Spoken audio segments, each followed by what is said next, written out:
Rais wa Rwanda Paul Kagame ametoa saa 48 kwa wanadiplomasia wa Ubelgiji kuondoka katika taifa hilo, huku akieleza sababu hasa za taifa hilo kuweza kufanya hivyo. Ukoloni mamboleo ndio sababu inayotajwa na serikali ya Rwanda kufikia uamuzi wa kuvunja uhusiano wa kidiplomasia na serikali ya Ubelgiji, uamuzi ambao umeanza utekelezaji wake Machi 17, 2025. Kwa mujibu wa taarifa iliyotolewa na Wizara ya Mambo ya Nje na Ushirikiano wa Kimataifa ya Rwanda, uamuzi huo umefikiwa baada ya Rwanda kutafakari sababu kadhaa, zote zikiwa na uhusiano na juhudi za kusikitisha za Ubelgiji za kudumisha dhana yake za ukoloni mamboleo. Ubelgiji imeendelea kudhoofisha Rwanda, si tu kabla ya mgogoro unaoendelea, bali pia wakati mgogoro huo katika Jamhuri ya Kidemokrasia ya Kongo DRC, ambako Ubelgiji ina historia ndefu na yenye ghasia katika eneo hilo, hasa kwa vitendo vyake dhidi ya Rwanda, imesema taarifa hiyo. Rwanda imeishutumu Ubelgiji kwa kuchagua upande katika mzozo unaoendelea nchini DRC,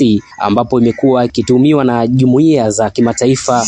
kuwa ina wafadhili wapiganaji wa kundi la M23 wanaoshikilia maeneo ya mashariki mwa taifa hilo. Ubelgiji imechagua upande katika mzozo huo na inaendelea kuhamasisha ubaya dhidi ya Rwanda katika majukwaa mbalimbali. Inatumia uongo na upotoshaji ili kuimarisha mtazamo hasi dhidi ya Rwanda kwa lengo la kuidhoofisha Rwanda na ukanda mzima, ilisomeka taarifa hiyo. Imeenda mbali zaidi na kusema serikali ya Ubelgiji imekuwa ikiendeleza siasa za ukabila uliokithiri zilizochochea ubaguzi, mateso na mauaji ya kimbari dhidi ya Watusi mwaka 1994. Pia imetuhumu Ubelgiji kuruhusu ardhi yake kutumiwa na makundi yanayokanusha mauaji ya kimbari na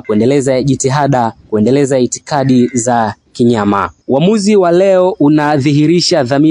dhamira ya Rwanda ya kulinda maslahi ya taifa letu, heshima ya Wanyarwanda pamoja na kushikilia misingi ya uhuru wa taifa, amani na kuheshimiana, imeeleza taarifa hiyo. Kutokana na uamuzi huo, Rwanda imewataka wanadiplomasia wote wa Ubelgiji walioko Rwanda kuondoka nchini humo ndani ya saa 48. Kwa mujibu wa mkataba wa Vienna, Rwanda itahakikisha kuna ulinzi wa majengo, mali na nyaraka za ubalozi wa Ubelgiji mjini Kigali. Imesema uamuzi huo umefikiwa wakati ambako serikali ya Angola imejitwika jukumu la kutafuta ufumbuzi wa mzozo unaoendelea mashariki mwa DRC kati ya vikosi vya jeshi la Rais Felix Tshisekedi FARDC dhidi ya wapiganaji wa M23, kikosi kinachoongozwa na Corneille Nangaa. M23 tangu waanze mapigano na FARDC wameteka miji mikuu ya mashariki mwa DRC, hususan mji wa kiuchumi wa Goma, jimbo la Kivu Kaskazini na Bukavu ambako ni makao makuu ya Kivu Kusini, huku taarifa zikidai wanaendelea kusonga mbele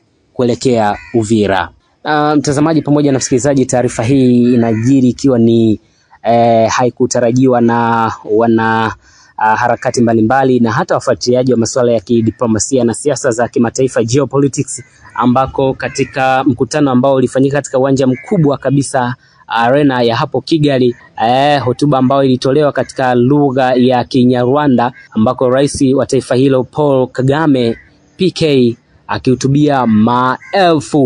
mamia na maelfu ya Wanyarwanda pamoja na wanadiplomasia mbalimbali ambao walihudhuria katika eneo hilo, ambako msingi wa maelezo hayo ilikuwa ni upendeleo wa upande mmoja, hasa katika mzozo wa Kongo ambao unajili ikiwa ni zaidi ya miongo miwili sasa, ambako Ubelgiji ndio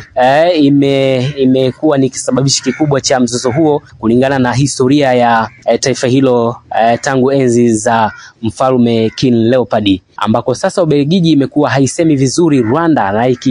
ipaka matope Rwanda kwamba imekuwa ikifadhili kundi la M23, lakini pia ndio chanzo kikuu cha mzozo wa sasa ama kwa sasa katika eneo hilo, ambako Rwanda inakanusha vikali na kusema Rwanda ikitajwa kama eneo la mwisho kabisa, lakini wakubwa wao ndio ambao wanasababisha mzozo ambao unajili. Na taarifa kuu ya kuondoa wanadiplomasia inajumuisha kufunga na kuondoa, kwa maana kufukuza ubalozi wa Ubelgiji katika eneo la Kigali pale Rwanda, ambako hapata kuwa, manake wamevunja mahusiano ya kidiplomasia baina ya Rwanda pamoja na Ubelgiji ambayo yamedumu kwa muda sasa. Na msingi pia wa tuhuma za Rwanda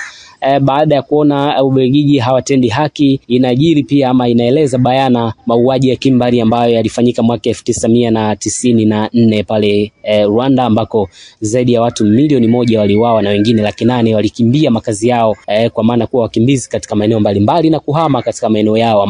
ambapo mauaji hayo yaliweza kufanyika. Na Rwanda imekuwa ikizungumza mara kadhaa kwamba Umoja wa Mataifa ulikaa kimya wakati huo. Hakuna taifa lolote lenye nguvu ulimwenguni ambao lilisimama kidete na kusema juu ya mauaji ambayo yalifanyika hapo Rwanda.